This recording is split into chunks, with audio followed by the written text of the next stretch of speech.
Okay, here we go. All right, let's talk about the Metabolic Flexibility course. So first of all, good job, welcome.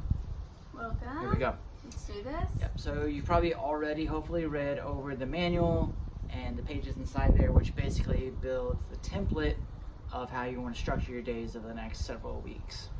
One thing we want to go over, several things we want to go over. One, don't worry about the brands of certain things. Like rice, bread.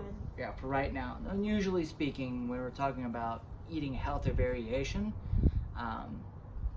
but right now we really want to focus on the numbers more than the whether or not one brand is healthier than another one. So when it comes to sources of carbohydrates, the brand isn't really a big deal, right? It's all about the volume of number. That's the big thing, is how many grams is. So focus more on the grams than anything else.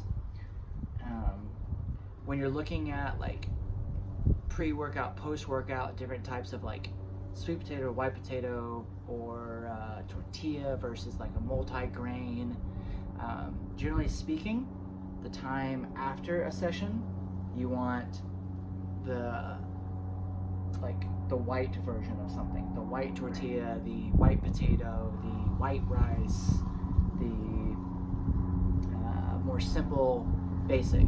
And then even before, you might want to play around with that simpler variation, because if you have like a really like Ezekiel bread multi-grain before you work out, it can be too much load because it's too much fiber, too much stuff. So it might like sit on you funny, like during your workout, you feel full and like. Yeah. So that's a good idea. So the higher grain, higher fiber stuff, you want to do that on your breakfast, lunch, or dinner that's outside of your workout window. Yeah. Okay. Yeah, especially the fiber thing. Yeah. Okay. For sure. What else? Full, not hungry. Full, not hungry. So some people, I can't work out because I can't eat before I work out, or I can't eat before the morning, and it's not necessary throughout ever to have to eat, but part of this course is teaching your body how to use carbs, so it has to happen, right? There's lots of suggestions inside the manual, different types of things, and you're gonna have to play around with volume and type and timing before your workout. So if you're not hungry, eat something, even if it's just 20 grams of protein, 20 grams of carbs, something small, and just get to a point where you're starting to make that a habit. You also learn that if you know you're not hungry and it's the middle of the day, then maybe we just had too many other things in the morning and lunch before our evening workout.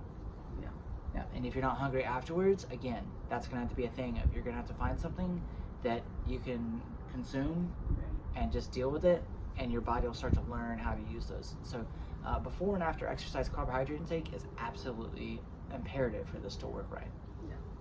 Yeah. And then if you're like starving for your other meals?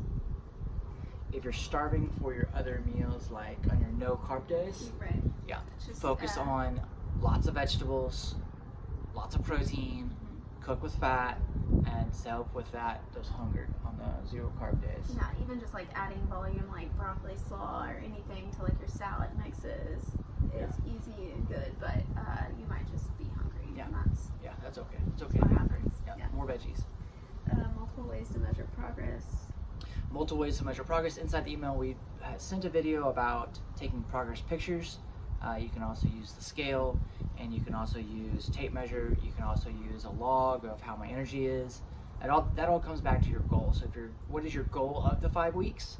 And then you want to anchor your ways of measuring progress on that goal and make sure they're in line. So if you need specific help with that, definitely send us a message. The scale, even if you don't have a scale weight goal, I think that's really important to watch the weight every day and then look at your averages over the week and then track it. Either use an Excel sheet or use a MyFitnessPal, or any app out there for tracking weight will help. I think even Apple Health will be able to track it if you enter it in daily.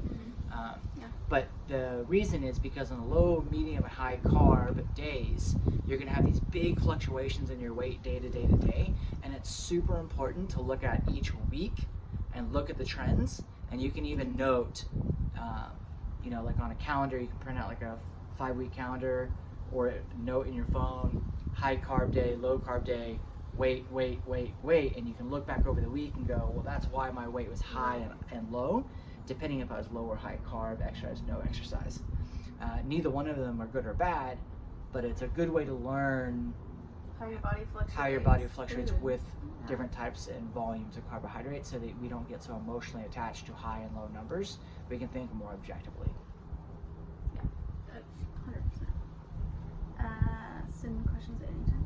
Yep, and then the other thing too is send questions at any time. So if you have any questions at any point, email back or post it to the group. The group is really good about posting questions because other people may have very similar questions, and we can start a conversation that will help you with your situation. And maybe somebody else. And maybe somebody else too. So a question you have, if you're hesitant to ask, maybe another question someone else asks, and vice versa. So it's really important. Tons of open communication between all of us, and we'll answer them as quickly as possible with as much detail as possible so that you can get the most amount of success. Yeah. Net carbs. You're not. Do not worry about net carbs. That's a little bit of marketing. It's some science that just went the wrong direction a long time ago. And the guy who created net carbs has actually gone back and about how he wished he wouldn't have, because it's too many people took away from the health of net carbs. So the only time net carbs are important is when you're calculating for vegetables, but we're not going to worry about that. So vegetables are they're a 0 calorie, 0 carbohydrate food. That's how we're looking at it right now. That's how we're looking at it right now. Yeah, but fruit. Fruit, you want to make sure that you're calculating those More of a carb. more of the as a carbs. Yeah. But if something says, like if it's some package something and it says net carb 8 grams, go above the line and look at total carbs, and you want to count that. Yeah, because that's gonna say like 42 or something. Right. I mean, I don't know, but yeah, it's a trick. Different ways to measure food. So you can use like the hand portion guide, but cups measuring. Yeah. Ideally, if you can measure with cups, half cup, full cup, 2 cup, that'd be the most consistent way. One slice of bread, 2 slices of bread. Right, across the board. Read your labels and all your stuff. Make sure you're reading the totals, the per servings, and the serving size on the labels. So just double check your labels when you're reading them. Yeah, and then that's about it. I don't think there's anything else.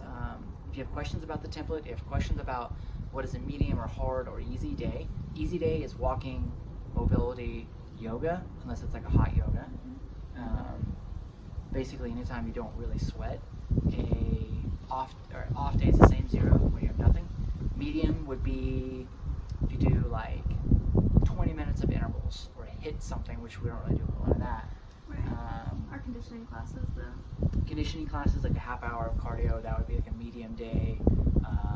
If you do just like come in and just do 10 get-ups, 100 swings, that's a medium-ish day, depending on heavy.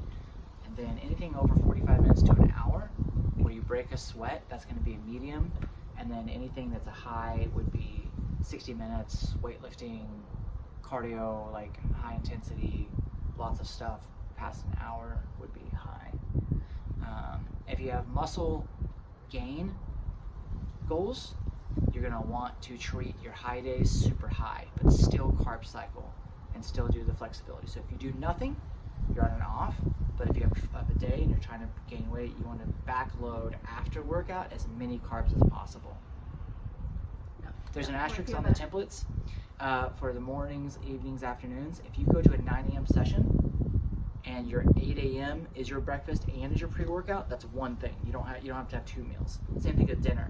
If you leave the session to go to dinner, then you want to use that as your carbs. You don't have to have a carb meal and then a dinner meal, as long as you're within an hour. So if you're within an hour pre or post of an actual meal, you don't need to have a separate carb protein meal if you're already going to have a breakfast, lunch, dinner planned.